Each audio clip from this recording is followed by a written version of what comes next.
Bonjour à toutes et à tous et bienvenue pour ce nouveau numéro de l'OSTJV, ce magnifique podcast que je présente avec mon cher ami Jean-Loup. Comment vas-tu? Ben écoute, ça va super bien, très content de te retrouver pour ce petit épisode consacré à Persona 5. Ça y est. Ouais, ça y est, enfin. Et un gros morceau, hein. Franchement, Persona 5, là, on a de la matière et pas qu'un peu, hein. Ben, c'est pour ça qu'on a eu un petit moment de pause d'une semaine. Voilà, on va préparer les prochains épisodes pour cet été. Nous, on se quitte pas cet été, on va se retrouver encore une fois toutes les 2 semaines. Et aujourd'hui, on va se concentrer sur ce fameux jeu qui est, en plus, on est en plein dans l'actualité, vu qu'il sort, vu que Persona 3, 4 et 5, il sort sur le Game Pass, il me semble. Ouais, c'est ça, ils ramènent les trois sur une console Xbox, sachant que c'est la première fois que la saga Persona va arriver sur console Xbox, quoi. Ouais. Donc la saga Persona en termes de RPG, entendons-nous bien, hein, parce que il me semble que Persona, le jeu de baston dans la saga de Persona, qui doit être Persona 4 Striker. Strike. Non, c'est pas Striker, Ah, c'est c'est pas Striker. Persona 4 version versus Fighting. Il a dû sortir sur Xbox. Je dis peut-être une connerie, mais il me semble que c'était quand même sorti là-dessus. Et donc ouais, grosse arrivée que Persona 3, 4 et 5 sur le Game Pass. Là, ça va faire très mal. Je pense qu'il y a des gens qui vont perdre leur vie sociale. Ça va piquer. Ouais, surtout que, comme on disait en off juste avant de lancer l'épisode, c'est quand même des gros jeux. Si tu veux faire un peu tout ce qu'il y a, il y en a pour quelques mois avant de finir tous les jeux. Donc, ça pour le coup, c'est vraiment le RPG à la japonaise. On en a pour notre argent, tu vois. Ah, carrément. C'est le genre de jeu, t'en achètes deux dans l'année, ça te fait l'année. Il n'y a pas de Oui. problème. Non, mais c'est vrai en plus, hein, c'est vrai. Déjà, si tu prends 20 heures par semaine de jeu, déjà, ce qui est déjà énorme, Ouais. t'en as quand même pour pas mal de temps. Donc, mais ouais, donc on pourra en reparler. Mais dans tous les cas, là, on va se concentrer sur les musiques du cinquième opus Tout de à fait. Persona 5. C'est ça. Et on va profiter en fait de cette exploration sonore de Persona 5 pour parler un petit peu du jeu évidemment, parler de la qualité de la composition qui est assez exceptionnelle de Shoji Meguro sur le jeu, et aussi enfin on va en profiter pour montrer à quel point cette OST elle est très différente de ce qu'on a l'habitude d'entendre sur les JRPG. Ouais, c'est très différent. Il y a beaucoup de choses qui sortent un peu. On pourra l'écouter justement, mais qui sortent vraiment du cadre JV, je trouve. Ouais. Du produit jeu, quoi, et c'est vraiment flagrant en tout cas dans ce jeu, quoi. Tout à fait. Bah écoute, petit point sur ce qui attend de nos éditeurs. Alors on va commencer par faire une petite introduction, on va présenter un peu le jeu, les compositeurs, on va faire une petite remise en contexte. Et puis après, on va s'écouter en débriefant entre chaque morceau une petite dizaine de morceaux qu'on vous a sélectionnés avec amour et passion. Et on Exactement. finira, comme d'habitude, avec nos petites recos. Bah écoute, je te propose qu'on lance le générique et puis on se retrouve tout de suite après. Ouais, c'est parti.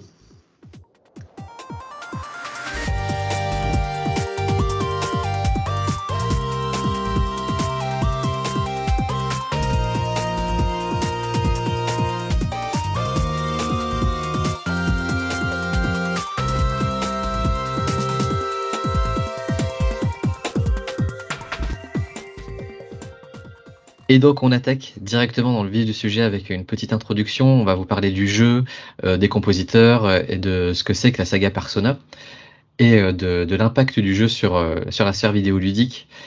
Alors pour remettre en contexte, Persona 5 est sorti en 2016 et Ouais. c'est donc le cinquième opus d'une série spin-off de la saga Shin Megami Tensei qui a commencé en 1992 et qui est elle-même la suite d'une saga qui s'appelle Megami Tensei qui a commencé sur NES en 1987.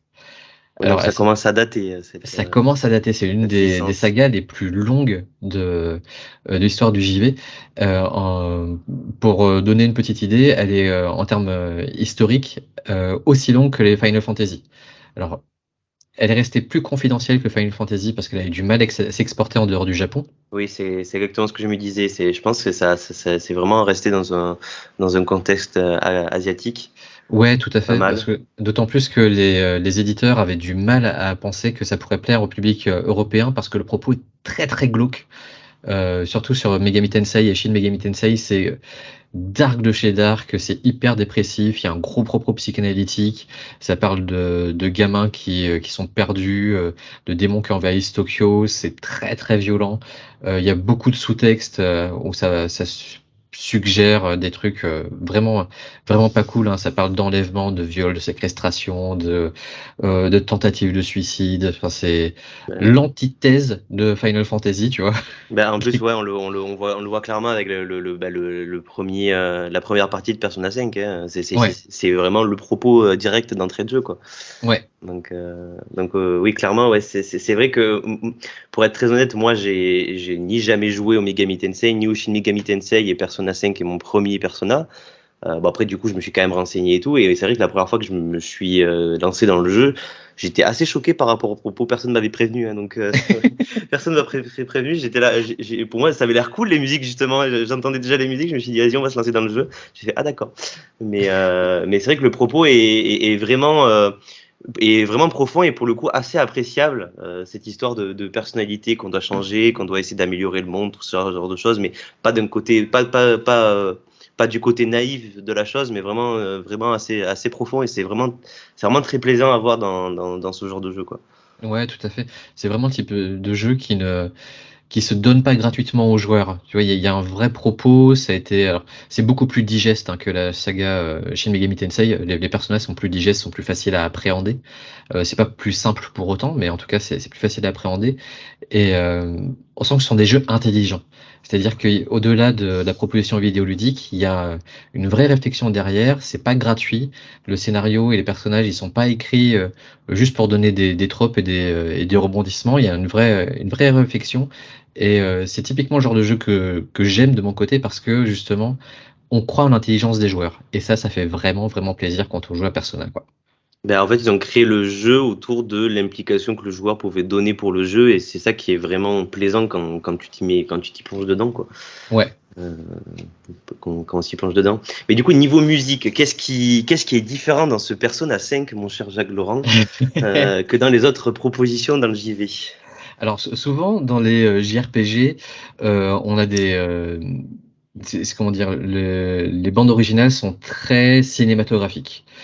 Sont des morceaux assez longs, très orchestraux. Le cliché, bah, je vais encore taper sur Final Fantasy, mais bon, c'est un peu gratuit, mais c'est comme ça. C'est souvent très Attention, très hein. ouais. Alors moi j'aime beaucoup Nobuo Uematsu, hein. C'est l'un de mes compositeurs de cœur, mais c'est vrai que il y a un aspect très prévisible dans la bande originale des JRPG classiques. Donc que ce soit Final Fantasy, Dragon Quest, t'as soit des morceaux très emphatiques avec des orchestres, des violons en veux-tu en voilà, des cuivres qui pétaradent dans tous les sens quand t'as un boss qui arrive. Du côté de Dragon Quest, c'est beaucoup plus médiéval, mais c'est aussi très attendu. Et dans la saga Persona, à partir de Persona 3 surtout, Shoji Meguro, le compositeur, va prendre complètement le contre-pied de ça. Il va s'inscrire dans un truc très moderne. Et du côté de Persona 3, on va avoir un mélange entre pop et rap. Persona 4, ça flirte entre la J-pop, le J-rock. C'est un truc un peu bâtard entre les deux. Et alors Persona 5, c'est à plein pied dans le jazz. Oui, Et le gros jazz un peu américanisé, complètement. disco des années 80, et en même temps, ça sonne très moderne.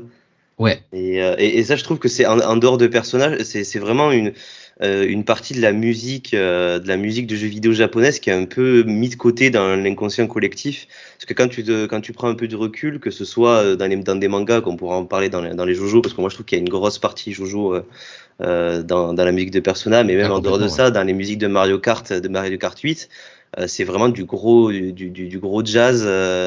Du gros jazz un peu, je sais pas, c'est vraiment pas le jazz quoi, des années 60 ou 70, un peu lancinant, c'est vraiment le jazz très, très énergique. Ouais, Euh, c'est et- très très modernisé, c'est très, bah, c'est aussi influencé par le free jazz et l'acid jazz, quoi. ouais. On est plus euh, sur un jazz, ouais, qui a bien vieilli, quoi, et qui paradoxalement, en vieillissant bien, a beaucoup rajeuni. Parce Ouais, qu'on n'est plus dans ces clichés du jazz avec le quartet ou le trio qui est dans une petite salle enfumée dans les années 40, 50 et qui joue devant trois pelés et un tendu qui est au chapin de la tête, quoi. Là, c'est ouais. des trucs très enjoués, très rythmés, comme tu dis, avec un gros feeling disco et un peu rock aussi. Et c'est typiquement la patte de Shoji Meguro donc le compositeur de toute la bande originale. Et sur la bande originale, le mec, il s'est pas foutu la gueule du monde, hein. Il a composé quand même plus de 180 morceaux dans l'OST complète de Ouais, Persona 5. c'est vraiment beaucoup, hein. C'est un truc de dingo. Et bah, écoute, je te propose que, au lieu de tergiverser, on se lance directement là-dedans et on continuera à décortiquer les morceaux les uns après les autres. Bah allez, c'est parti, on va écouter la première musique du coup. On va Ouais. écouter Tokyo Emergency. C'est parti.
On vient d'écouter Tokyo Emergency, qui est la musique, il me semble, quand on est justement un peu pressé par le calendrier, parce que Persona, ça se passe de jour en jour et il faut atteindre l'objectif avant des dates butoirs. Ouais. Et du coup, on ressent très très facilement cette urgence, justement, avec ce rythme qui est, comme on le disait, très rapide pour des musiques. Là, c'est vrai que du coup, en termes de style, on n'est pas trop dans le jazz comme on en parlait. Là, on est plus dans le disco à l'ancienne, mais qui sonne vraiment moderne par ce rythme très très rapide.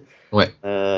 Et qui sonne vraiment comme une alarme du coup, vu qu'on est dans l'urgence. Voilà. Ouais, tout à fait. Bah, de toute façon, c'est dans le titre, hein. Emergency, ça veut dire urgence et clairement, ça met une petite pression, mais progressive. Tu vois, on n'est pas non plus dans certains morceaux où on va te presser avec un tempo très très très rapide. Là, le tempo est un peu enlevé, mais ça reste agréable à l'écoute, quoi. Tu te sens pas non plus en méga stress à l'approche de cette musique-là. Mais moi, c'est un morceau que j'aime beaucoup, hein, vraiment. Là, t'as du pur Shoji Meguro, t'as une production hyper propre. On entend tous les instruments, la basse, le synthé, le clavier, la guitare, tout est hyper pro.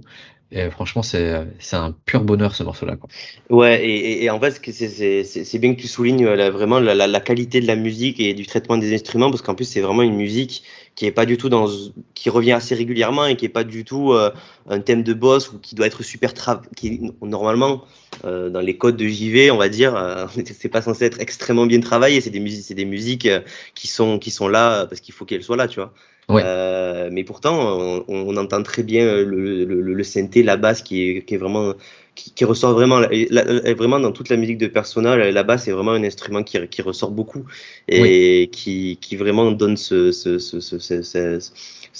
patte musicale dans toute la bande son. Et, Ouais. et vraiment, moi, Tokyo Emergency, c'est une musique qui vraiment, qui a une cellule courte, quoi. Ça dure 1 minute 30. Et Mm, après, la musique est reprise par la guitare électrique, mais sinon, c'est assez rapide.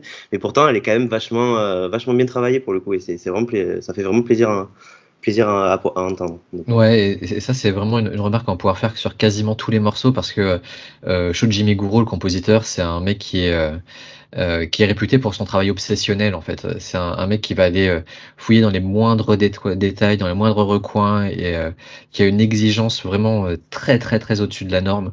C'est un type qui lâche rien, qui est capable de travailler pendant 10, 15, 20 heures le même morceau jusqu'à ce qu'il en soit satisfait.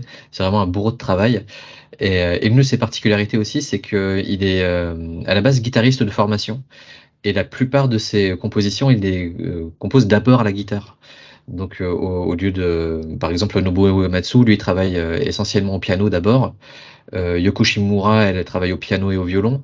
Donc, ça marque aussi comment dire, sa patte à part parmi les compositeurs japonais, parce que lui, il va avoir une approche aussi plus, je peux pas dire plus mélodique, mais une approche plus moderne, sans que ce soit péjoratif, mais une et approche plus énergique moderne. aussi, hein, parce que la Et ouais, guitare, du coup, ça te permet vraiment de jouer sur cette énergie qu'on retrouve pas forcément dans le piano en termes de timbre d'instrument, ouais, quoi. exactement. Et ça se ressent directement dans la composition, du coup, ouais. Ouais, ça c'est clair. Ouais. Bah, je propose qu'on enchaîne avec un morceau, moi que j'aime tout particulièrement, qui s'appelle Wake Up, Get Out There. Et on s'écoute ça et on revient tout de suite après. Allez, c'est parti.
Donc c'était Wake Up, Get Out There.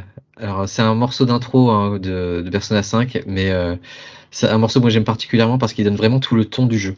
Le titre il sonne vraiment déjà hyper jazzy, évidemment, et il est rythmé par la voix de Lin Inaizumi, pardon. Ça nous donne l'occasion d'en parler du coup de cette fameuse chanteuse et Bah qui a oui, chanté sur pratiquement sur toute l'OST de Persona 5, ouais, qui est vraiment qui est vraiment qui a vraiment une voix très très occidentale. Voilà, je voulais en parler un peu en intro, mais ça, du oui, coup, on peut en parler maintenant. bien sûr. Qui justement, vu qu'on en parlait, que du coup la saga Persona, du coup, elle pouvait vraiment par la musique aussi. On le ressent vraiment parler à un public plus occidental, et Ouais. vraiment cette voix sonne vraiment le jazz à l'américaine, quoi. Cette musique, on peut vraiment par exemple dans Cuphead, on pourrait l'entendre, ce genre de choses. Ah mais complètement, complètement, tu as complètement raison et je pense que c'est aussi une volonté, de la part de d'Atlus, l'éditeur du jeu parce que, depuis Persona 3, l'OST s'occidentalise petit à petit et mine de rien, c'est, une stratégie commerciale hyper maligne parce que ça permet une plus facile exportation du titre. Je pense que l'OST qui est porté par, ces morceaux, chantés et ça aussi c'est une particularité, on reviendra certainement dessus, mais je sais pas combien il y a de morceaux chantés sur cette OST, mais c'est une folie. D'habitude, dans les JRPG ou même les action RPG, t'as quoi, allez, 2 voire 3 morceaux chantés. Là, mais t'en as des dizaines. Et c'est dingue. Et à chaque fois, le texte est hyper travaillé. Le texte a un vrai impact auprès du joueur parce que Et de vraies paroles, hein, tout ouais, simplement. ouais, ouais. De vrais Bah, textes. c'est ça, c'est des vrais textes bien écrits et bien structurés. Là, par exemple, dans le texte, bah, vous pourrez trouver facilement les paroles hein, de la chanson, mais ça parle du héros Joker qui est exposé aux joueurs, comment il vit sa vie d'étudiant, sa solitude, sa marginalité, ses déceptions par rapport au comportement des autres. On a un texte vraiment assez dépressif par rapport à une musique très très enjouée, et moi ça m'a fait penser à The Cure, à leur début, tu vois, avec une new wave très très enjouée au niveau de la musique. Et en fait, tu as des textes, mais qui sont méga dépressifs. Moi, ce contraste-là, j'aime vraiment, vraiment beaucoup, quoi. Ouais, mais en plus, vraiment, il y a tous enfin, en tout cas, là, c'est que ma parole, mais il y a vraiment tous les clichés du jazz à la japonaise, c'est-à-dire que tu as le big band de jazz derrière, Ouais, et à côté de ça, t'as des rangées de violons qui jouent en même temps, et ça, vraiment, ça, je trouve que c'est vraiment endémique du trait de la composition, japonaise, quoi. ouais, C'est cet ajout de violon, moi, je l'ai ressenti, on pourra en reparler dans d'autres musiques, qu'on va traiter ici, mais dans les musiques de Jojo, par exemple, c'est vraiment ça. Tu as vraiment ce gros big band de jazz avec même des chœurs et tout, de chant. Et en même ouais. temps, tu as ces violons qui rapportent un côté épique, orchestral, qui donne vraiment une identité particulière à la musique, à la composition de jazz japonaise. Mm. Et c'est aussi porté par la voix de Lina Inaizumi qui est vraiment c'est vraiment là, il y a vraiment, moi je trouve que en dehors là, c'est vraiment en dehors du jeu vidéo, à partir du moment où dès que tu entends une musique, tu peux reconnaître le produit qu'il y a derrière, que ce soit le groupe ou le jeu vidéo Ouais, et tout, c'est que le pari il est réussi, et avec Persona 5 complètement. c'est complètement réussi. Ah, je suis complètement d'accord avec toi. Moi, même avant de jouer à Persona 5, je connaissais un grand nombre de musiques en me disant, ben, je sais que c'est Persona 5, alors que Ouais. j'avais jamais joué, quoi. Donc Non, mais je suis complètement d'accord avec toi, tu vois. Et moi, moi, je suis un gros consommateur de musique de jeux vidéo. J'écoute ça tout le temps. Enfin, je suis un gros consommateur de musique on est au deux. départ. Et ouais, c'est pour ça qu'on fait ce podcast. Exactement. On se posait la question, mais c'est pour ça. C'est ça. Et en fait, je parlais un peu de ma life, mais tu vois, quand Persona 5 est sorti, j'écoutais vraiment beaucoup, beaucoup la BO. Et mes enfants et ma femme, ils reconnaissaient immédiatement. Ils ont jamais joué au jeu, quoi. Tu vois, mais Ouais. quand je mets la musique dans la bagnole ou à la maison, bah, ils savent tout de suite. Ah tiens, t'écoutes la musique de Persona 5? Encore. Et, et, et c'est ça, c'est vraiment très très puissant en termes d'identification sonore. Et comme tu dis, la patte vocale de Inaizumi, on la reconnaît tout de suite. Et la patte de compositeur de Meguro aussi, quoi. Et c'est vraiment le signe d'une très très grande composition. Et ça enfin, c'est incomparable. Des OST comme celle de Persona 5, il y en a quoi? Allez, 2 par an, gros max. Ouais, ouais. Mais en plus, ce qui est fou avec la voix de Inezumi, alors pour le coup, là, c'est sans connaître son nom, sans connaître son parcours et même la voix qu'il y avait derrière, là, c'est un cliché, je suis désolé de l'avoir eu, mais quand je l'ai écouté, je me disais vraiment que c'était une afro-américaine qui chantait. Ouais, Et pas du tout, c'est vraiment, c'est vraiment une japonaise qui a vraiment travaillé sa voix de jazz et c'est vraiment assez cool pour le notifier. Voilà, je tenais à le notifier. ouais, Et complètement. mais par contre, juste une petite aparté, j'ai écouté, elle a fait un concert, elle a fait un concert où elle chantait Wake Up, Get Up, Get Out There, La Surprise et Life Will Change. Ouais. Et c'était assez particulier. Je sais pas si tu l'as écouté, et même si nos auditeurs l'ont écouté ou quoi, mais il y a un petit concert de 20 minutes où elle chante et c'est assez marrant à écouter. Voilà, Ouais, n'hésitez ouais, pas. ouais, ouais. Petite Ouais, recommandation en avance. c'est ça, et ça se trouve très facilement sur YouTube. Oui. Donc, Ouais. pas d'excuses. Ouais. Mais je te propose qu'on continue. Qu'est-ce que tu nous fais écouter ensuite? On va s'écouter la dernière surprise. C'est parti.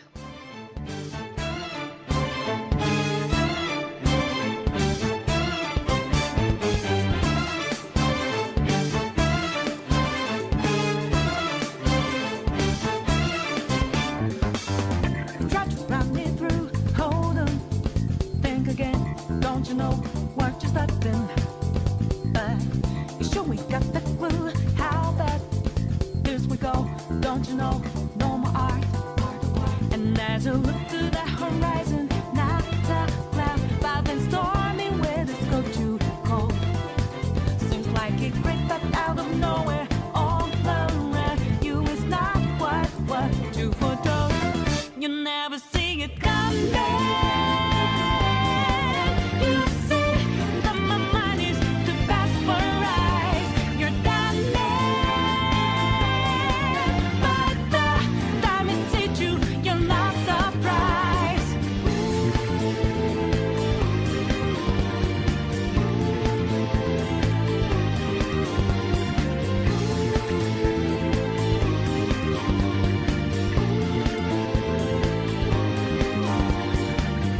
Think you got your game planned out. Do a deal, get 'em 2 steps ahead, yeah. So step into my way, stand out. It's a trap, one more step, and you're dead. Why just a bit a second ago? Clear blue skies, but now lightning's like your last result.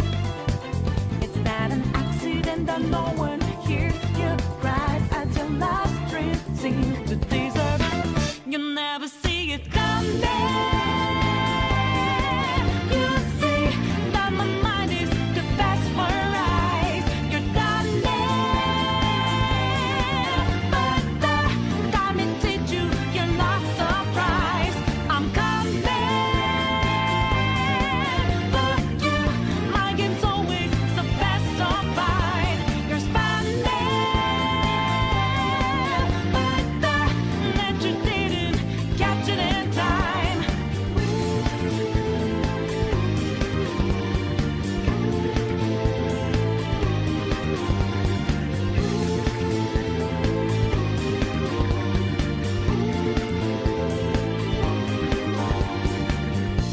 Better think about your game. Are you sure your next move's the right one for you? Are you sure you won't get outmaneuvered again, my friend? You never see it coming. You see that my mind is too fast for eyes. You're done but the time it hit you, you're not surprised. I'm coming for you. My game's always so fast, so fine. You're spanning, but that you didn't catch it in time.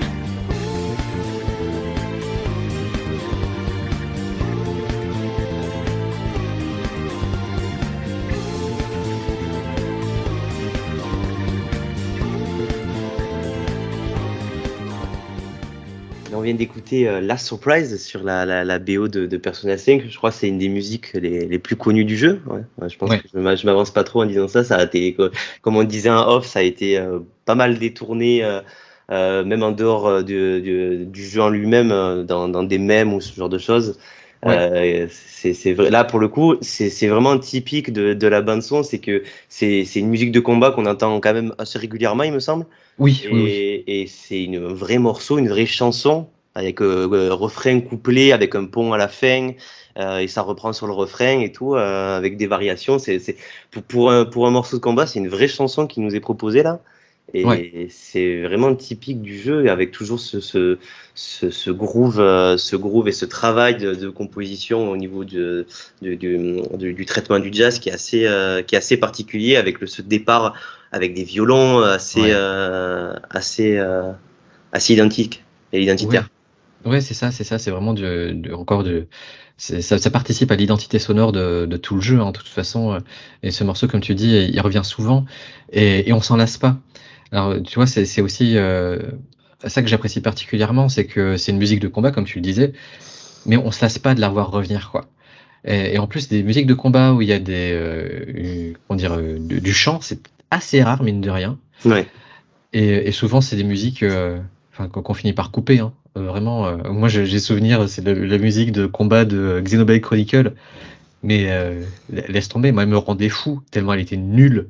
Ouais. Et là, c'est l'antithèse de ça, quoi. C'est une musique, par moment même, tu vois, c'était mon tour de jouer, non. En fait, tu attends, tu profites un peu de la musique, et puis après tu te remets dedans. Et ça, c'est vraiment extrêmement rare. Hein. Ouais, ouais, et pour le coup, hein, la musique, elle fait aussi, je trouve, très, dans sa manière d'être appréhendée, elle fait très musique d'animé. De toute façon, il y a même un animé de Persona 5, il y a même les Ouais, cinématiques, les cinématiques de Persona 5, et t'as des phases animées dans le sens manga, quoi, ouais, et c'est vraiment, on dit, là, pour le coup, il y a un peu, je trouve, ce côté dans Last Surprise qu'il n'y a pas dans les autres musiques. Il y a ce côté où je reviens toujours à Jojo, parce que je trouve qu'il y a une vraie, bon, toi, je sais que toi, t'aimes pas trop Jojo, je sais pas, non? Il n'y a pas ce côté-là où. Disons que j'ai pas d'appétence particulière pour Jojo.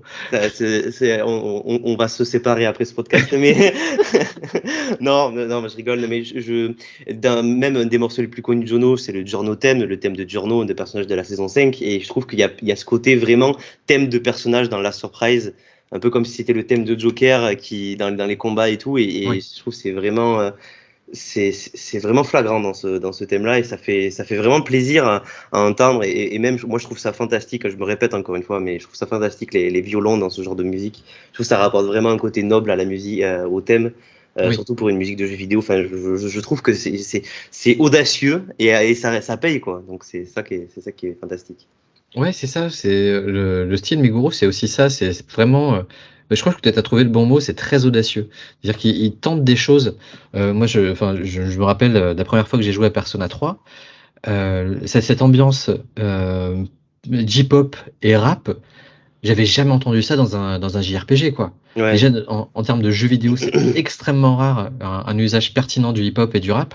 Là, le seul truc qui me vient à l'esprit, c'est Jet Set Radio, qui fait ouais, ça à merveille. Mais dans le JRPG, c'était quasiment du jamais vu. Et je me rappelle que ça avait surpris pas mal de monde à la sortie de Persona 3 et que Meguro s'était même fait un peu tailler à l'époque parce que tu vois, c'était pas dans les canons du JRPG. Et en fait, quand tu y rejoues aujourd'hui, tu fais mais ouais, mais en fait, c'est une évidence. C'est une évidence que pour avoir un JRPG qui se passe dans un cadre moderne, t'es obligé d'aller vers les musiques contemporaines et les musiques modernes. Et c'est exactement ce qu'il fait, et il le fait avec une intelligence qui est vraiment très très rare, je trouve, sur la scène vidéoludique, quoi. ouais, ouais. Ouais, je suis complètement d'accord avec toi. C'est vraiment audacieux. Ouais, c'est le bon mot. Mm. C'est vraiment audacieux. J'espère que justement, dans un prochain opus de Persona, ce sera autre chose, et ce sera aussi bien, en tout cas. Ah, on peut en parler, on fait un petit break. Mais oui, on en parlait en off parce qu'en fait, Shoji Meguro, il est parti de chez Atlus, l'éditeur historique de Persona l'année dernière pour devenir freelance. Donc pour Persona 6, on ne sait pas s'il sera de retour ou pas. Ce sera Et la surprise. ce sera la surprise. Et s'il n'est pas de retour, eh ben, ça va être difficile pour Atlus de trouver quelqu'un à sa hauteur, je pense. Ouais, et même si il est remplacé, il va avoir le nouveau compositeur va avoir une grosse pression, Un peu, ouais. parce que pour le coup, la bande son est tellement importante dans ces jeux-là que que ça va être compliqué ça va être compliqué. Les compositeurs japonais en PLS de peur que Atlus les appelle en mode, tu veux composer pour Persona 6? Non. Bah, c'est qui tout double, quoi. C'est qui tout double. Bah écoute, je te propose d'enchaîner. Bah oui, et on va aller écouter une musique qui s'appelle Rivers in the Desert.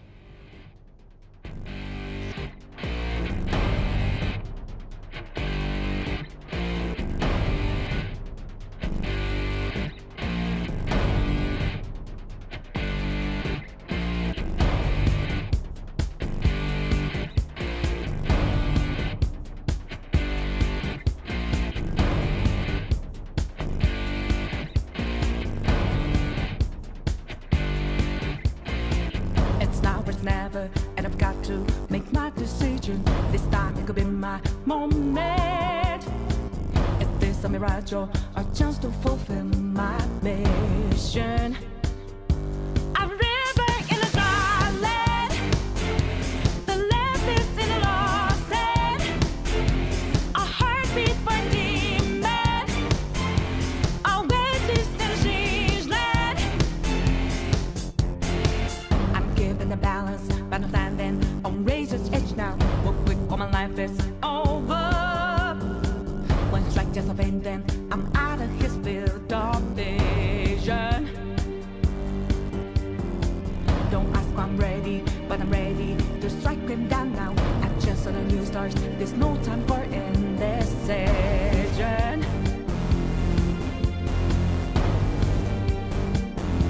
A river in a dry land, the left is in a lost head. When the hope of new beginnings burned our feet, now we need it, a heartbeat for demon, oasis in a siege land. Remind us what we're here for, creating new life, creating rivers in the desert.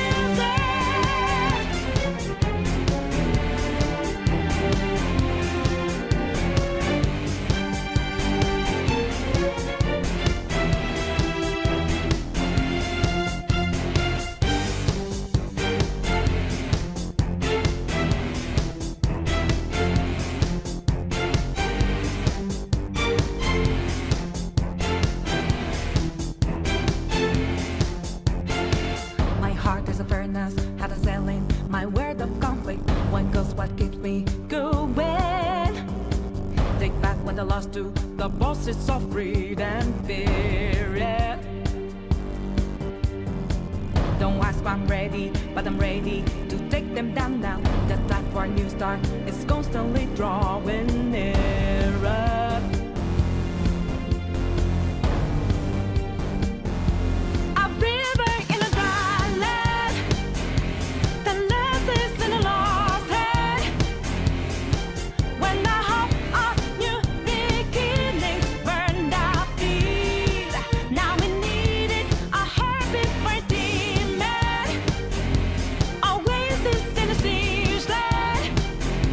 Remind us what we're here for, creating new life, creating rivers in the desert.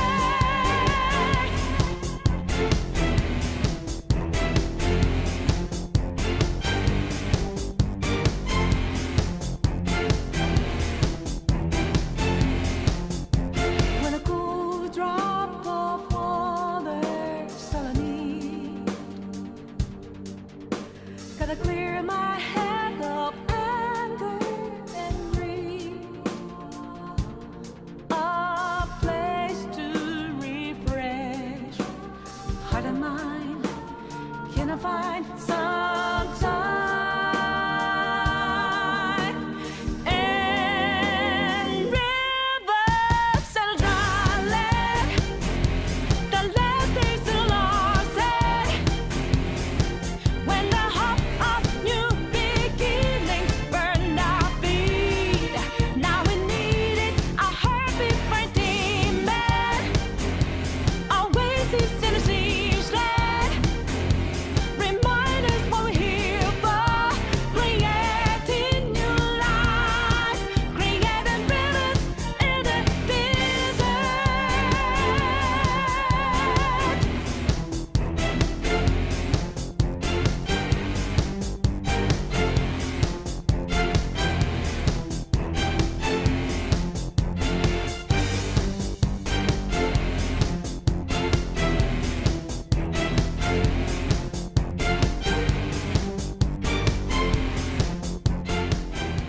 c'était donc Rivers in the Desert.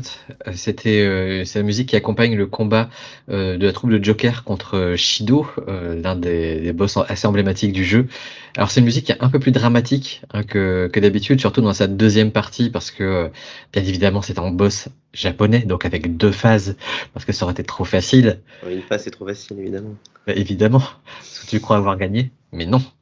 Et donc c'est un combat qui est très très long, hein, qu'il faut compter à peu près entre 3/4 d'heure et 1 heure pour en voir le bout.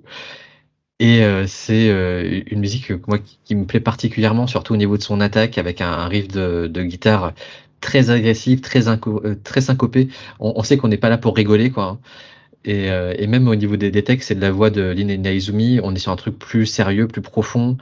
Et quand on Mais elle déboule chante les... plus dans le grave, du coup, ça s'entend Ouais, vraiment elle est plus lourde, sa voix, elle va vraiment au fond du temps ouais, pour mettre du poids dans la chanson et ça se ressent facilement, quoi.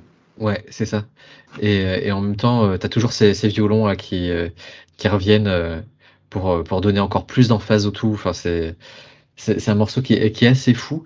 Et une fois encore, moi je tiens à mettre l'accent sur les textes parce que vraiment, euh, l'une des très très grandes forces de cette OST, c'est aussi la qualité des textes, hein, du jeu, enfin de l'OST, pardon. Et là, on a des références à ce qu'on appelle le manga shonen Neketsu. Alors Neketsu, ça veut dire sang brûlant. C'est ces mangas où il y a des personnages qui, alors qu'ils sont presque morts, repensent au pouvoir de l'amitié ou au pouvoir de l'amour ou à leur Oui. quête, tu vois, et qui se relèvent et d'un coup ils ont une aura brûlante tout autour d'eux et il faut qu'ils se battent jusqu'au bout. Et ça, on retrouve ça parce que dans le texte, on a My heart is a furnace, ça veut dire mon cœur est un fourneau, tu vois, mon cœur brûle. Et il y a plusieurs fois des références à ça, et c'est un truc qui me fait délirer complètement. Et en plus, comme tu le disais, ouais, le combat il dure vraiment 45 minutes, 1 heure, hein, Ouais, et à chaque fois tu vois des retournements de situation, des deuxièmes phases qui passent et tout, et c'est ouais. de plus en plus dur, et donc voilà, vraiment il y a ce côté, comme tu dis, Neketsu qui ressort, et de toute façon tout le manga, tout le manga, bah, tu vois, je me suis trompé, magnifique, tout le jeu, c'est vraiment ce côté shonen, ce shonen Ouais, animé qui lui donne aussi toute cette ambiance globale, quoi. bah oui, carrément, carrément. Bah, je te propose d'enchaîner tout de suite. Ouais, on va écouter Beneath the Mask dans un tout autre univers.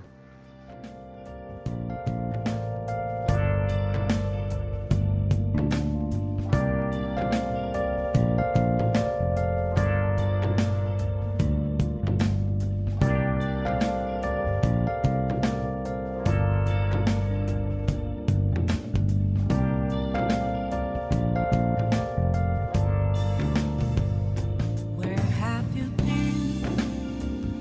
Been searching all along, confessing twilight on and on, without a clue, without a sign, without grasping it. The real question to be asked: where have I been? I'm a sharpshooter. Apples masquerade, hiding both face and mind, all free for you to draw. I'm a sharpshooter. What else should I be? Please don't take off my mask, revealing dark.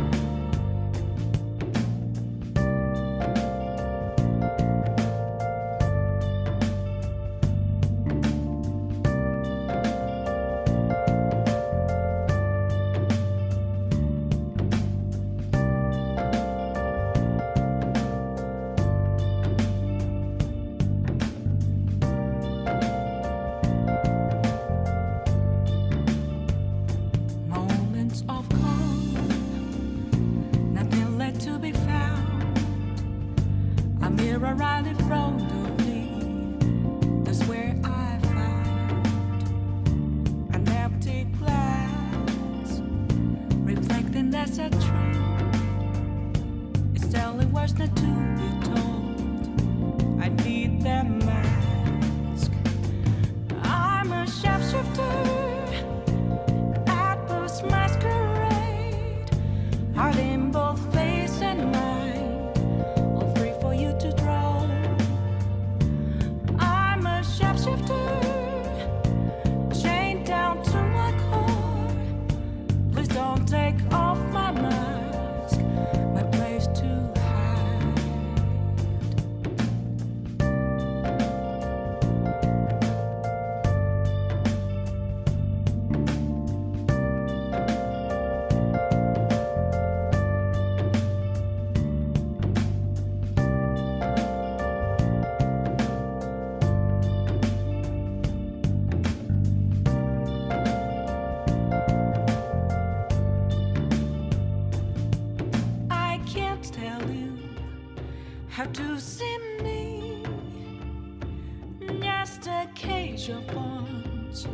There's nothing inside. Will it unleash me, burning down the walls? Is there a way for me to break? I'm a sharpshooter at Paul's masquerade. I'm in both face and mind, all free for you to draw. I'm a shapeshifter, have no face to show. Please don't take off my mask, my disguise.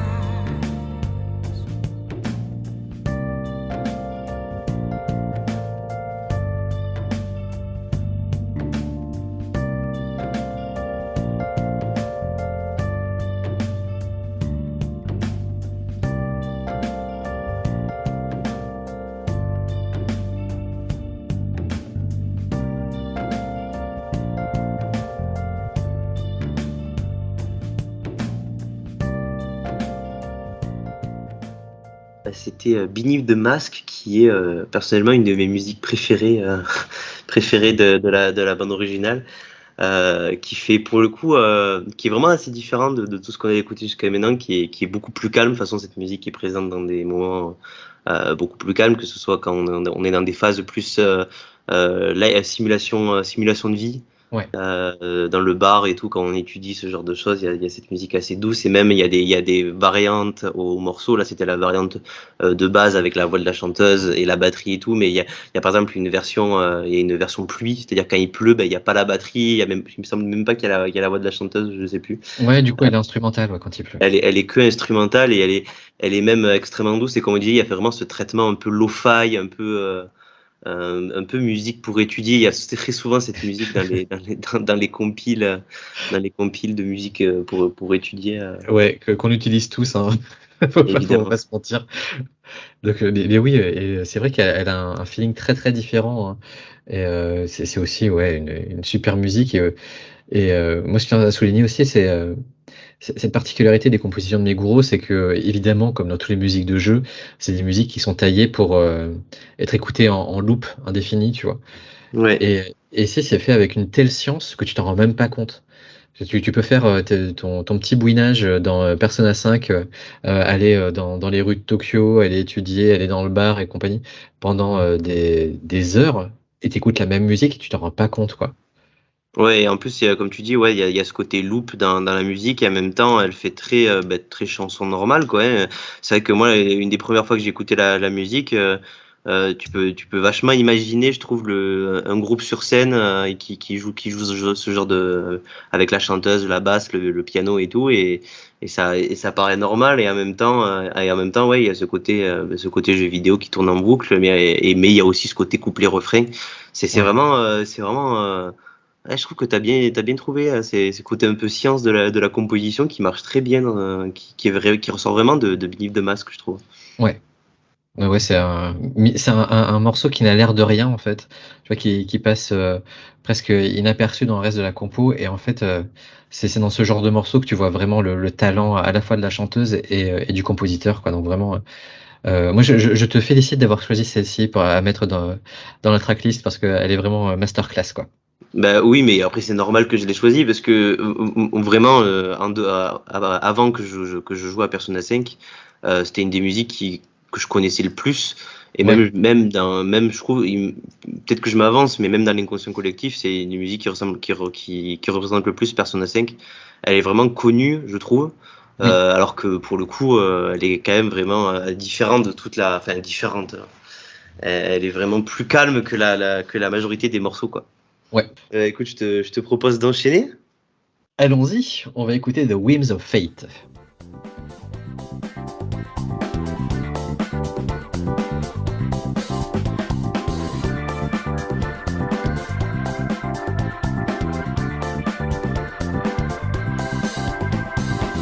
Champagne floated, being a suicide.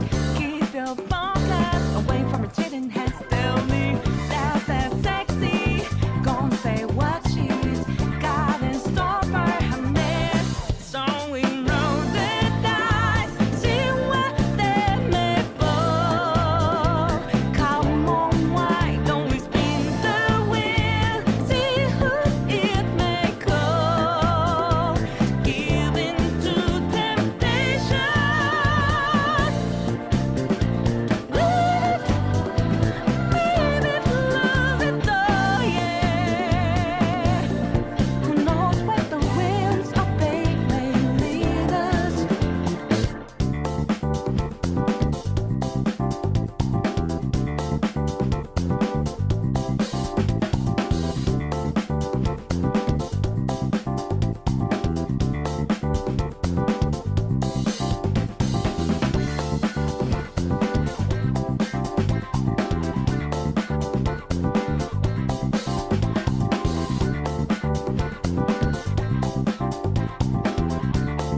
C'était donc The Whims of Fate.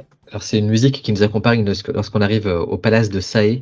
Alors c'est une musique plutôt enjouée, hein, qui correspond vachement à l'esprit de Joker lorsqu'il arrive à ce stade-là du jeu, qui est, on va dire, dans le dernier quart du jeu, le dernier tiers. On a déjà passé les 5 premiers palaces et là, le héros a déjà accepté son rôle de héros. Il sait qu'il peut avoir un impact sur son environnement et au lieu d'avoir des morceaux assez tristes, assez dark comme dans la plupart des autres jeux où on arrive vers la fin, là au contraire la musique devient de plus en plus enjouée. Elle est hyper jazzy, hyper funky. Sur la fin, on a un petit twist avec des chœurs de femmes qui apparaissent. Et une fois de plus, c'est une musique qui est complètement portée par le clavier et la voix de Lini Izumi. Et moi, c'est un morceau que je trouve absolument dingue, surtout à l'emplacement où il va être mis.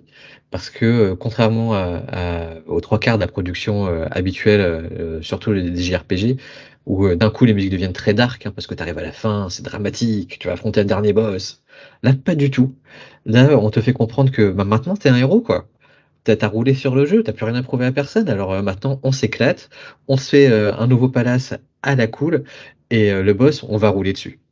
Ouais, il y a vraiment ce côté où en fait les protagonistes, que ce soit Ryuji ou Joker et tout, ils ont vraiment accepté leur rôle de justicier, on va dire. Ouais, Je sais pas ce que c'est le nom de ces thieves. Ils ont un nom. les voleurs fantômes. Les voleurs fantômes en français, c'est ça. Ouais, Ils ont vraiment accepté ce rôle-là et ben, c'est vraiment on a le smile alors que c'est non au niveau du propos c'est pas non plus très très joyeux quoi. Mais en même temps ils acceptent leur destinée, bah, c'est le nom de la musique, hein, au final, ouais, hein, The Whims of Fate, tu vois, comme toi, tout l'été lié.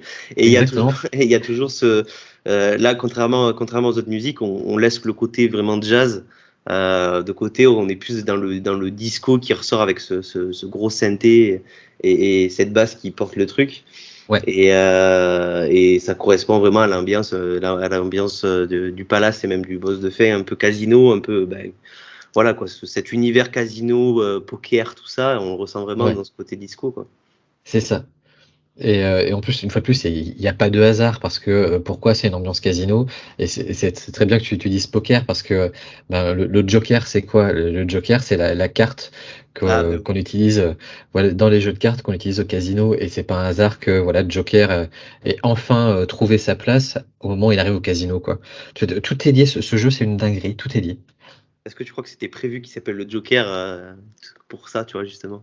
Ouais, ouais, Ouais. c'est ah, bah, clairement, c'est typiquement de genre de truc que font Atlus, ou typiquement le genre de truc qu'on trouve dans les Persona, où tu as des personnages qui ont un certain nom particulier, et quand tu arrives à un certain stade du jeu, tu comprends pourquoi ils s'appellent comme ça, et tu fais ah ouais, on se fout pas de la gueule du monde ici. Ouais, ouais. Bah, écoute, dans une toute autre ambiance, on va peut-être enchaîner, à part si tu as quelque chose d'autre à ajouter Non, mais sur. écoute, enchaînons, enchaînons. On va écouter The Aria of Soul, of the Soul.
Alors c'était donc Aria of the Soul. Alors, c'est un titre qui est vraiment à part, hein, comme tu le disais dans la liste, dans la tracklist des Persona, enfin en tout cas de Persona 5. Et en même temps, c'est un morceau très emblématique parce que c'est un morceau qu'on retrouve dans presque tous les Persona, qui est apparu pour la première fois dans le tout premier Persona en 1996 sur PS1, qui s'appelait chez nous, je crois que c'est Revelations Persona. Et là, on sort du cadre, hein, clairement du jeu. On arrive sur une phase un peu mystique, un peu paranormale, où le héros va s'interroger sur son rôle, sur ce qu'il fait, sur ses actions, et par la même occasion, les créateurs du jeu interrogent aussi le joueur. Et moi, c'est typiquement le genre de phase que j'aime beaucoup. Et il y a un vrai, comment dire? Là, on arrive vraiment dans la patte, non pas de Shoji Meguro, mais dans la patte des jeux Persona. Ce sont des jeux qui ont, comme on le disait en intro, un propos beaucoup plus profond qu'il y paraît, et beaucoup Ouais. plus recherché que la plupart des JRPG. Et là, on est en plein dedans, quoi. Ouais, puis oui, c'est vraiment ce côté mystique en rencontre Igor et c'est l'endroit où en gros on canalise nos pouvoirs. Donc c'est Ouais. vraiment en dehors du cadre du jeu, mais là vraiment dans toute la tracklist qu'on vous a choisie, elle est vraiment en dehors de tout le reste en termes de timbre et tout. Et c'est même pas la même chanteuse qui chante, c'est une chanteuse lyrique du nom de Tomoko Komiya qui chante. Mm. Et qui du coup qui est vraiment très il y a ce côté au niveau de la composition, c'est assez basique dans la composition. Pour un terme un peu plus précis, c'est une genre de marche de septième, c'est-à-dire que c'est vraiment des musiques très lyriques, comme on peut l'entendre dans une des musiques les plus connues, l'Ave Maria, c'est à peu près comme ça, hein. Ouais. L'Ave Maria, c'est comme ça, et en même temps il y a ce côté très classique, qui encore une fois qui est, je trouve, assez pertinent parce que c'est en dehors du cadre de la musique de jeux vidéo. C'est très on ressent vraiment ce côté fatalité dans la voix. Il n'y a pas de parole, quoi, en plus, donc Oui. c'est très aérien, c'est même très comme tu l'as dit, mystique, un peu ouais, mystique, déifié un peu dans la musique. Ouais, c'est ça. C'est ça. Et puis vraiment, comme tu disais, on est sur quelque chose de presque religieux, quoi. Oui, c'est ça que je cherchais, c'est le mot Ouais. que je cherchais, voilà. C'est le côté religieux avec les vocalises et l'accompagnement piano assez basique, C'est ça. mais qui marche très bien. Ah oui, c'est un très beau morceau. D'ailleurs, c'est l'un des morceaux les plus repris, hein, par les fans. Et c'est le morceau, je pense que si il y a un personnage qui sort où il n'y a pas Aria of the Soul, c'est directement branle-bas de combat chez Atlus. Et les fans qui débarquent et qui foutent le feu au studio. Ça, ils ne peuvent pas y échapper. C'est vraiment l'un des morceaux qui a aussi a donné vraiment c'est la de noblesse, pardon, à Shoji Meguro. C'est juste après celui-ci où Atlus a fait de lui le compositeur officiel de la saga Persona, quoi. Donc un morceau très très fort, ceci dit. Bah écoute, oui, et en plus, ouais, ça représente vraiment bien ce côté émotionnel qui ressort du jeu. Ouais. Ce qui est, comme on l'a déjà dit, il y a vraiment ce propos de fond qui ressort. Mm. Et cette musique en est un peu la preuve. Tout à fait. Bah écoute, je te propose qu'on change d'ambiance encore. On va quitter le propos religieux et on va aller dans un truc un peu plus rentre dedans. Allez, c'est parti.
C'était Blooming Villain sur la BO de Persona, qui est une des musiques emblématiques du premier boss du palais, Ouais.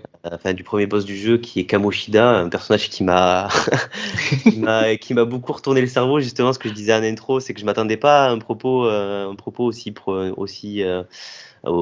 comment dire, aussi deep, quoi, dans le Ouais. jeu. Et c'est vrai que Kamoshida, j'étais un peu impliqué, j'ai eu une haine envers lui, envers ce personnage. Et la musique est vraiment et encore une fois, elle représente vachement ce morceau-là, quoi, que ce soit Ouais. dans cette guitare très très énervée, cet électro un peu distordu au début.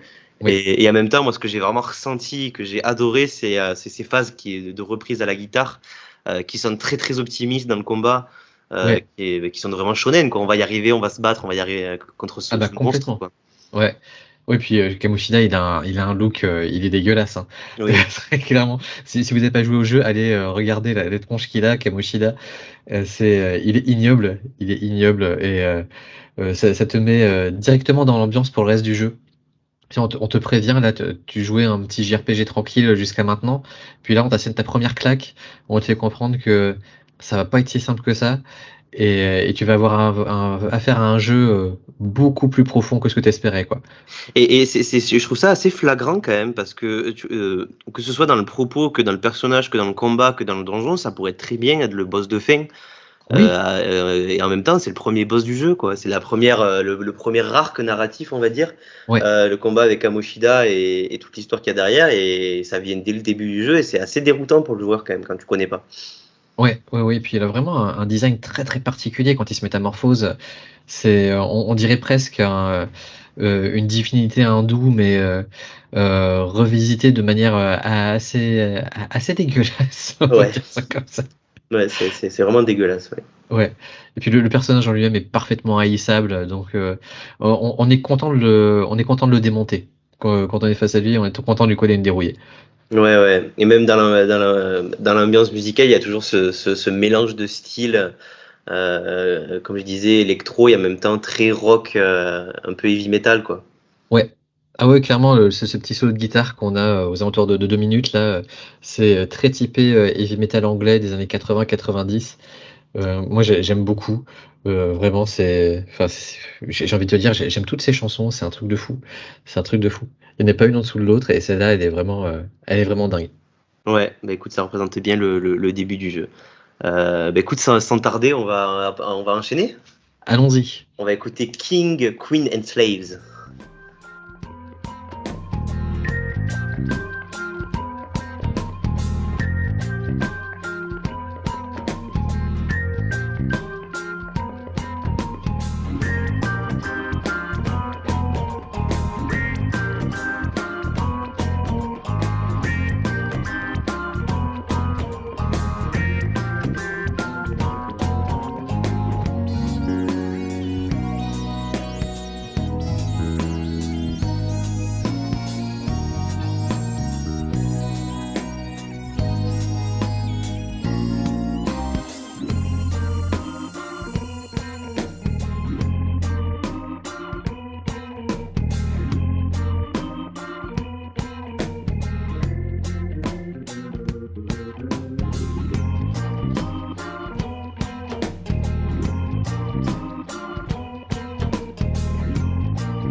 Alors c'était King, Queen and Slaves, qui est la musique des palais, globalement. C'est un peu la musique de donjon par excellence dans le jeu, parce que du coup les palais mentaux, pour refaire un peu, pour ceux qui connaissent pas le jeu, c'est vrai on en a pas parlé.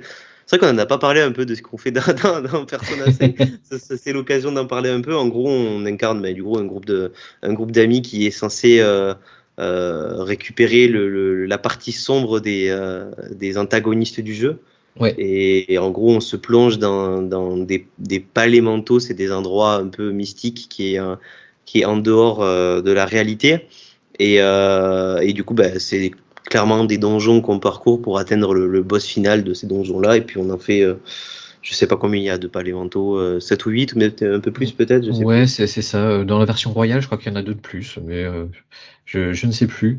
Et ouais, c'est genre Inception en fait. Tu vois, on fait une Inception dans du JRPG. Oui, c'est ça, on va chercher la part sombre pour que ça se répercute dans la vraie vie et Ouais. que la personne se repent ou est un peu amorphe. C'est un traitement d'ailleurs un peu cruel, mais il mérite les personnages, les antagonistes dans tous les cas. Oui. Donc c'est pas plus mal. Et il y a vraiment ce côté qui est vraiment très connoté dans cette musique de donjon. Il y a vraiment ce côté détective, je trouve. Oui, complètement. On dirait un peu à Complètement. la Sherlock Holmes, un peu, tu vois. C'est ça, moi j'allais dire à Détective Conan, parce Oui, qu'on à était Détective dans Conan, du shonen, mais complètement, il y a ce rythme guidé par le synthé un peu funky. Et ouais, on est dans cette ambiance presque policier des années 70, et c'est ça. ça marche d'enfer, quoi.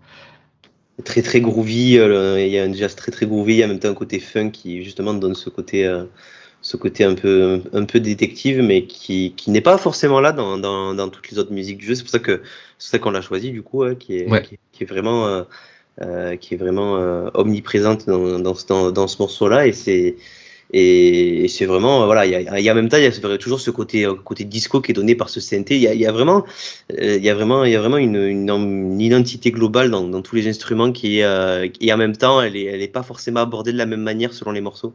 Oui, ouais, tout à fait.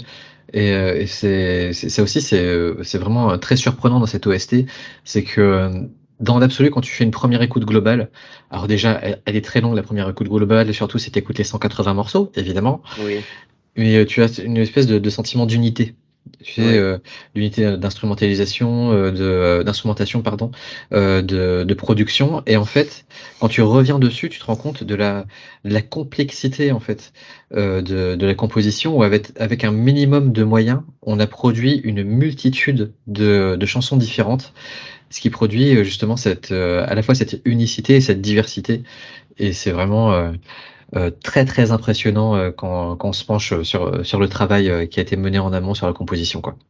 Ouais, c'est un peu là on encense énormément Chuji Miguro et la composition de Persona 5, mais c'est la marque des grands jeux, des grands compositeurs en tout cas, ça c'est clair. Ouais, complètement. Et justement, en parlant de ça, je pense qu'on va finir avec une des musiques aussi les plus connues de Persona 5, Ah oui, qui est Life Will Change.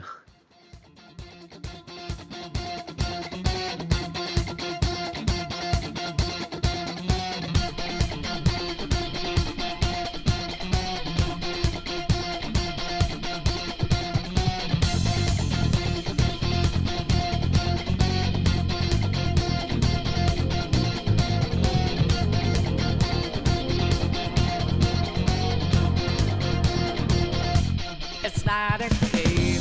I'm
C'était donc Life Will Change, la vie va changer. Alors c'est un morceau qui est, comme tu disais, très très connu, hein. C'est un des morceaux emblématiques de l'OST de Persona 5, qui commence sur un petit riff presque funk avec cette basse hyper groovy qu'on avait déjà dans les morceaux titres. Et là on est quand même plus funk rock que jazz. Et la Ouais. voix de Lin Inaizumi est encore plus mélodique. Elle se rapproche un peu plus de ce qu'on entend habituellement dans la J-pop. Elle est moins profonde que sur certains morceaux. Mais là, encore une fois, c'est hyper enjoué, c'est hyper dynamique, hyper up-tempo. C'est un morceau qui marche très très bien, quoi. Mais il y a vraiment encore une fois, là c'est encore plus flagrant, je trouve, dans Life Will Change. Il y a vraiment ce côté chanson qui est vraiment porté par la voix de Lynn. Oui. Et même en dehors de ça, on sort un peu du cadre de jazz, big band pour vraiment, comme tu l'as dit, se rapprocher vraiment de la J-pop. Et ça sonne vraiment comme une musique, ben, encore une fois, de shonen très connoté manga pour le coup. Ouais. Qui est vraiment qui a vraiment ce côté ne serait-ce que dans le traitement de la voix ou le traitement des instruments qui sont vraiment très combat, quoi. Il y a vraiment ce côté combat vers le jusqu'à la victoire, quoi. Ouais, c'est ça, c'est ça. Une fois de plus, on a ce côté très shonen, hein, comme tu disais, qui est très emblématique, qui participe à l'identité sonore, en tout cas du jeu. Et encore une fois, on a aussi un gros travail sur le texte, qui est au moins aussi important que la mélodie, parce que là, dans le texte, on te parle du changement qui est maintenant, c'est-à-dire que on te prépare au parcours du héros qui doit prendre une décision, qui doit se dire maintenant ma vie doit changer. Et moi, je sais pas ce que tu en penses, mais je trouve que le morceau sonne presque comme un Wake Up, Get Up bis, mais cette Oui, mais en fois-ci, termes de composition, ça se rapproche beaucoup. Et la première fois que j'ai ouais. écouté Wake Up, Get Up, Get Out There, je me suis dit, c'est une variation de la Will Change. Ça, il y a vraiment, elle marche un peu en duo, ces deux musiques, je trouve. Ouais, complètement, complètement. Les deux sont des injonctions faites au héros, mais à des moments différents. Tu vois, t'as Wake Up, Get Up qui est vraiment ce que ressent Joker à un instant T, avec sa vie qui est un peu plan-plan, où il n'est pas forcément heureux. Et Life Will Change, c'est vraiment la prise de conscience je peux prendre en main ma vie et je peux aller de l'avant, je peux changer les choses, quoi. On peut changer les choses, ouais. Et en plus, ouais, du coup, tout le propos du jeu est résumé là-dedans, c'est que il y a vraiment un fond très optimiste, j'allais dire utopique, mais surtout optimiste dans le propos du jeu. Oui, Et c'est vraiment, c'est pour ça que d'ailleurs, je pense qu'on a mis ce Life Will Change en dernier, parce que absolument. bah, du coup, la boucle est bouclée, on va réussir à changer le monde. C'est Enfin, ça. l'équipe de Joker va réussir à changer le monde, dans tous les cas. Bah écoute, je trouve qu'on a fait un très beau tour d'horizon C'est déjà fini. et ouais, déjà, c'est passé très vite. Il y avait tellement de choses à dire et à faire. Et moi, je vous invite vraiment à écouter la BO dans son intégralité, d'autant plus que sur les 180 morceaux, il y a des morceaux hommage à la période 16 bits de la musique de JRPG. Il y Ouais. a plein de choses à découvrir. Il y a plein de belles surprises. Il y a des morceaux beaucoup plus sombres que ce qu'on vous avait fait écouter, et d'autres un peu débiles, mais qui marchent très bien. Et du coup, as-tu quelque chose à ajouter, mon cher Jean-Loup, sur cette OST? Ben non, par contre, j'ai quelque chose à rajouter sur le fait que du coup, ceux qui n'avaient pas de PS4 ou quoi, vous pouvez vous plonger dans le jeu et qui va bientôt sortir sur PC grâce au Game Pass. Ouais, Petite pub pour le Game Pass, je fais pas je suis pas affilié à Microsoft, mais en tout cas, ça fait plaisir que la saga Persona soit remise un peu en avant, ouais. et que les gens puissent le toucher sur PC. Je sais pas, il C'est était ça. dispo sur PC avant l'annonce sur le Game Pass ou pas? Vraie question. Il me semble qu'on pouvait jouer à Persona 3 et Persona 4 sur PC, Ouais, en version originale, enfin en VO, en anglais, ouais, quoi. ouais. Mais Persona 5 non. Et du coup, ça va être vraiment l'occasion de se replonger dedans. Alors, d'autant plus que sur le Game Pass, grosse surprise, il y aura les traductions françaises pour Persona 3 et 4 et 5. Donc, ce seront des versions françaises intégrales. Et on a appris il y a quelques jours que Persona 5, 3, 4 et 5 allaient aussi arriver sur Switch. Donc plus d'excuses maintenant, il va falloir y jouer et se plonger dedans, et vraiment vous n'allez pas être déçus du voyage, quoi. Oui, oui, il faut être impliqué dedans. C'est pas non plus pour, comme on l'a dit, pour tout le monde en termes de propos. Il faut pas le donner à un Ouais. gamin de 10 ans, quoi, qui commence le jeu vidéo. Mais, mais en tout cas, ça vaut le coup de les faire. Ouais, Euh, complètement. bon, Bah écoute, écoute, pour nous quitter, est-ce que tu aurais peut-être une petite recommandation pour nos auditeurs? mais bien sûr, bien sûr. Et même une double recommandation. Allons-y, soyons Vas-y, fous. Première vas-y. recommandation, c'est que si vous aimez le jazz à la japonaise, ou le bebop, le free jazz, je vous recommande vraiment d'aller écouter un groupe qui s'appelle les Pizzicato 5, qui a connu son heure de gloire au Japon dans les années 90. Et qui est un groupe absolument génial, porté par une chanteuse complètement volubile. Ils font du jazz à la japonaise, où ils hésitent pas à mettre des sonorités un peu débiles, enfin, c'est assez indescriptible, mais allez le voir. C'est vraiment un super groupe. Et l'autre volet du jazz, si vous avez aimé Persona 5, je peux que vous recommander de regarder Whiplash, qui est Ah un oui. film monumental, mais incroyable J'ai sur acheté ce l'univers du DVD il y jazz. a pas longtemps. Donc, c'est clair que c'est le film de référence pour tous les icos. Ouais, C'est Whiplash. C'est assez, encore une fois, c'est assez dur, mais oui. le film est est vraiment magnifique. Ouais, c'est pas que sur le jazz, hein, on dit à propos du jazz, mais à partir du moment où vous aimez la musique, où vous jouez d'un instrument, ou si vous aimez juste la musique, il faut regarder Whiplash parce que c'est un film très très viscéral qui parle justement de cette dévotion qu'on peut avoir envers la musique et de jusqu'où on peut tout sacrifier pour sa passion, quoi. C'est un Ouais. film magnifique. Et ouais. Et toi, quelles sont donc tes recommandations, mon cher Jean-Loup? Moi, j'aurais une petite recommandation qui est malheureusement, bon, alors, heureusement, je sais pas, mais vraiment en dehors du cadre jazz ou quoi que ce soit.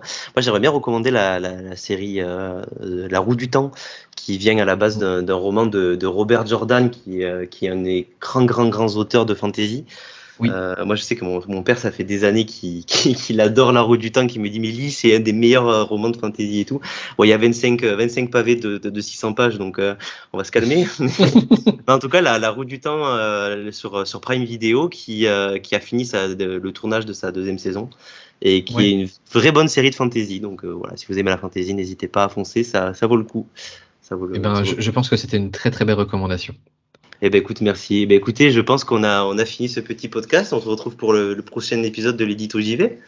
Exactement. Bah écoute, merci beaucoup d'avoir co-animé ce numéro vraiment qui moi m'a beaucoup plu, qui me tenait à cœur depuis longtemps, mon cher Jean-Loup. Et on peut te retrouver comme d'habitude chez New Game Plus et chez Actu Gaming. Moi, je continue à écrire des trucs qui font enrager tout le monde sur écran large.